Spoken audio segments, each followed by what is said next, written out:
Hey everybody, welcome to Brainiac Baseball's 1980 Detroit Lions alternate history. We are going to take a look at Week 8 in advance. We're going to face the Houston Oilers, and we'll take a look back at yesterday's game, which was a victory over the Tampa Bay Bucks. So we moved our record to 3-4. We've already altered the history of the Detroit Lions. I mean, we're 3-4 this season. We've won 2 in a row. A 23-20 victory in overtime. We were up 20-10 with less than 2 minutes to go. And I felt like I called the right defense, but the Bucks had an 88-yard touchdown pass, which was just ridiculous, and it kind of pissed me off, actually. And then the onside kicked it, got it, and we kicked the field goal. So I really kind of felt at the moment we were probably not going to win the game. But we got the kickoff in overtime, and we went down and made a field goal because, in 1980, it's sudden death overtime. So we did get the victory. It's our third overtime game in 7 weeks, and we're 1 for 2. 1 and 2, 1 out of 3. So if you look at our passing and rushing numbers here from the game, I mean, not very impressive. We did just enough to win. As you take a look at the leaders from yesterday's game. I feel like here's the positive going forward. I have confidence now that I can win, first and foremost. This game is no longer feeling new to me. If you're just kind of joining in, I've never played any football mogul version. So I feel like I've kind of gotten over the learning curve, and I have a better idea of what concept to use defensively in order to succeed and at least remain in the game. If we take a look back here at the passing and rushing numbers and the time of possession, you'll see here that we had the ball for 40 minutes, including the overtime drive. So if I use the balanced defense scheme, we do seem to be able to stay in the ball game. So that's really going to be my plan going forward, because when I choose a run from the run scheme or the passing scheme individually, I always choose the wrong one or the game counters it. I don't know how. But I feel like if I choose balance, then yes, they're going to get an 88-yard touchdown pass occasionally.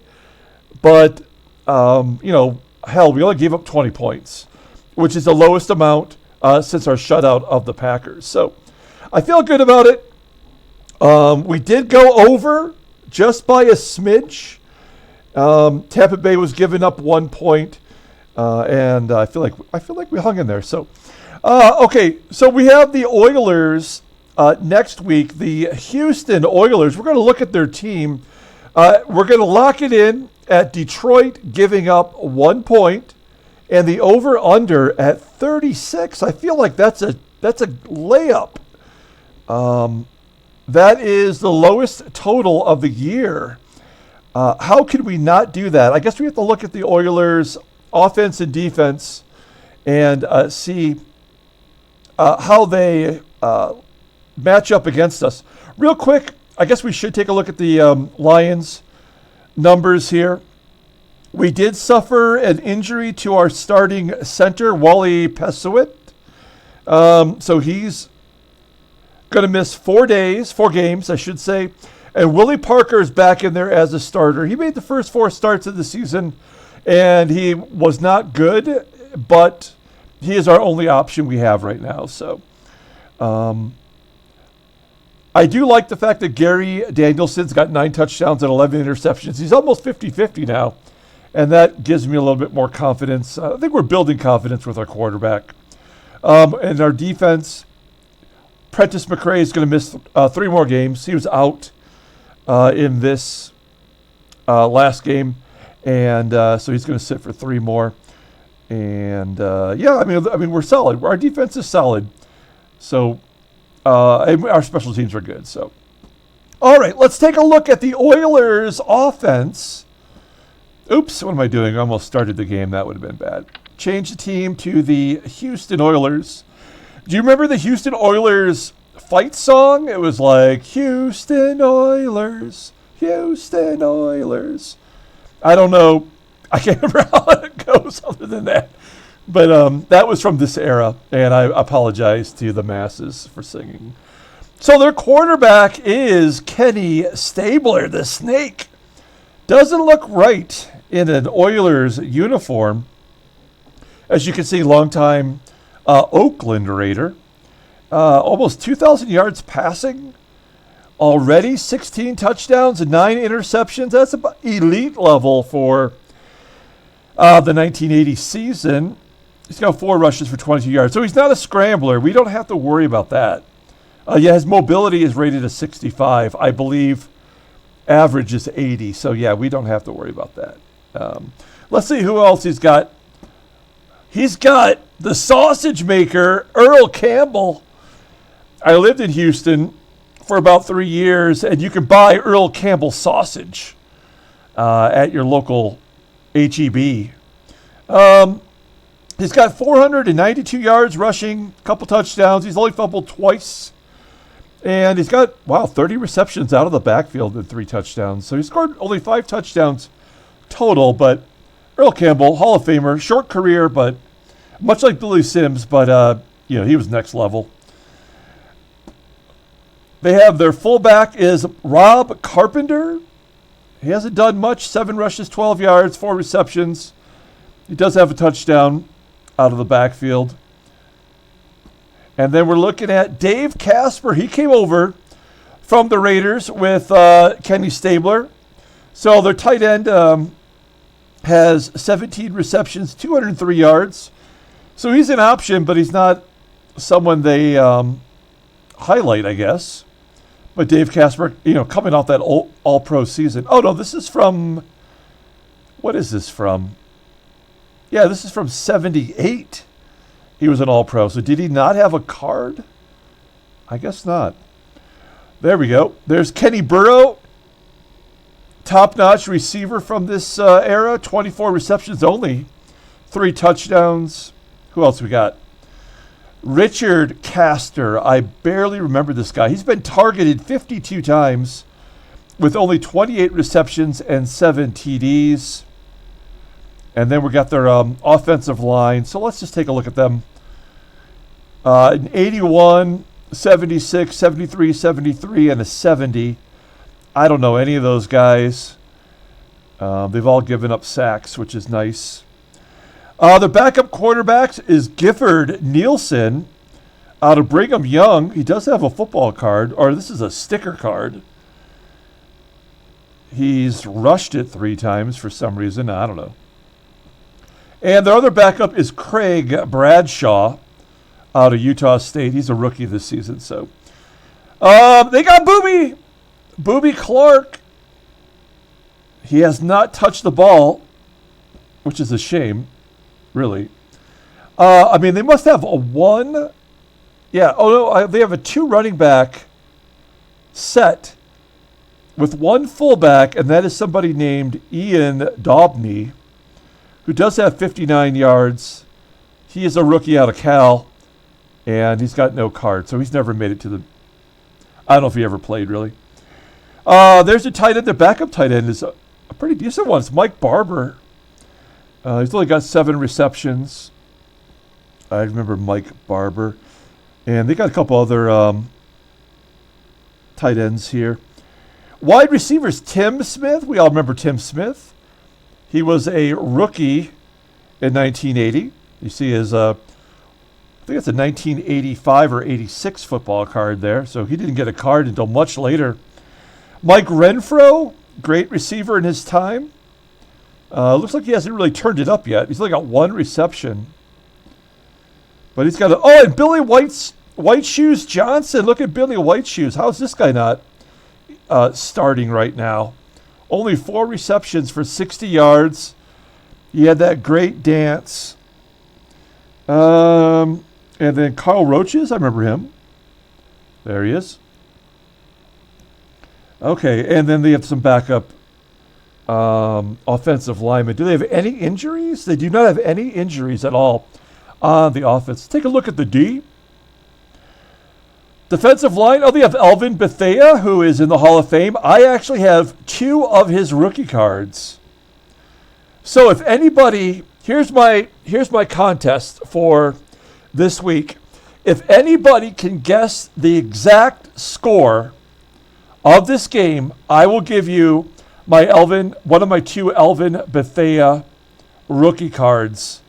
I think they're worth like $8 or $10. So it's not a huge prize. But in the comments below, if you can guess the exact score, the winner and the score, I will give you an Elvin Bethea rookie card. He's a Hall of Famer. Okay. Who else do they have here? Jack Tatum. Holy crap. Another Oakland player. So, this is before the expansion era of football. So I guess you could just pick up and go to another team with a few of your buddies and make a go of it. So Tatum has only started once at safety this season, and they also have Mike Reinfeld.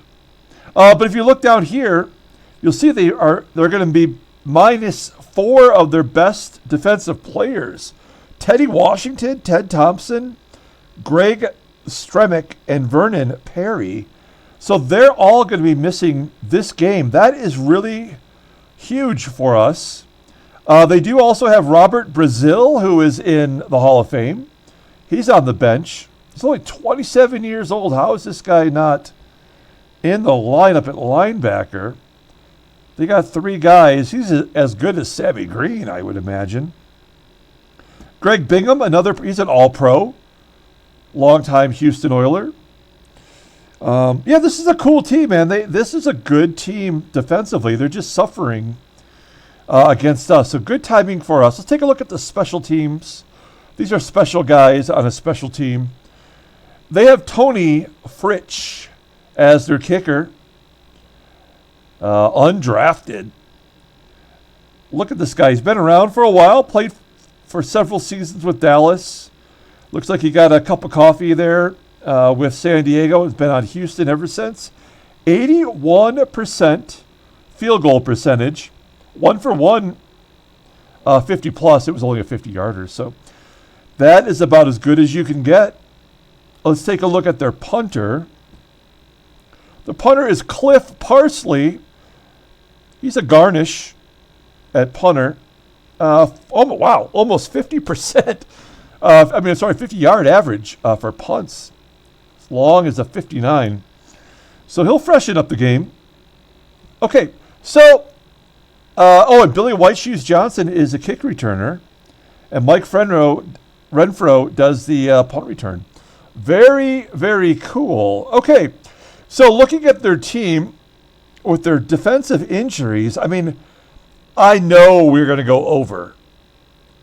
Are we going to win? That is what you have to decide when you bet on this game. We are down, if you take a look here, we are down to 3 contestants. John M. and Don T. both guessed correctly. Sean was a little bit miffed at himself and at the Tampa Bay computer AI for good reason, to be honest. I was just as shocked as he was. But now he's got competition with Don T. They're neck and neck. So there it is. Detroit giving up 1 over-under, 36 points. I think it's going to be a running game with Earl Campbell and our boy Billy Sims. So, they've won 2 in a row. And they won 19-3 over the Vikings. So their defense, despite having so many injuries, did a pretty good job. They've rushed over 100 yards 3 times in a row now. Nothing. They had 1 good game against the Bears passing. Oh no, I'm sorry. Look at this. They've had 3 good games against their opponents passing. So I don't know what to tell you exactly, but it's Kenny Stabler, good quarterback. I'm thinking they're going to run, and hopefully I have a way to slow them down. Okay, so I guess that's going to do it. In the comments below, let me know what you think the score is going to be, the winner and the score, and I will give you my Elvin Bethea rookie card if you get it dead on. And I've got two in case two people guess the same. All right, so that's going to do it for today. Thank you so much, everybody, for watching. Like and or subscribe to the channel. Don't forget, we're doing the 1969 Seattle Pilots what if scenario. Like, what if they had not moved from Seattle to Milwaukee? So we're doing that right now. Game 3 coming up later today. So until next week, everyone, have a great day.